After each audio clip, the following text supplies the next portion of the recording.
اعوذ باللہ من الشیطان الرجیم، بسم اللہ الرحمن الرحیم۔ ہر مصیبت سے بچنے کے لیے حادثہ ہو یا کسی قسم کی آفات و بلیات ہوں تو ان کے بچنے کے لیے بہترین قسم کے 2 وظیفے ہیں۔ آپ ان وظیفوں کو کریں تو پروردگار آپ کو تمام مصیبتوں سے، حادثات سے محفوظ رکھے گا۔ وہ کیا ہے؟ وہ ہے کہ ایک قرآن مجید کی آیت ہے، اِنَّا لِلَّهِ وَإِنَّا إِلَيْهِ رَاجِعُونَ۔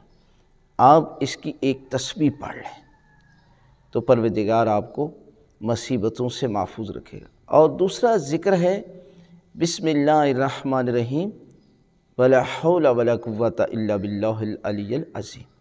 آپ اس ذکر کی بھی تسبیح پڑھ لیں تو پھر پروردگار جو ہے وہ آپ کو تمام مصیبتوں سے، حادثات سے، تکلیفوں سے، ہر قسم کی پروردگار جو ہے وہ آپ کو محفوظ رکھے گا۔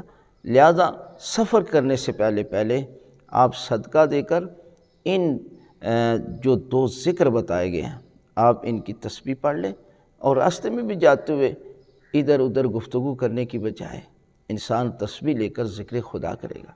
ایک تو نامہ اعمال میں ثواب، اور دوسرا حادثات سے پروردگار جو ہے وہ آپ کو محفوظ رکھے گا۔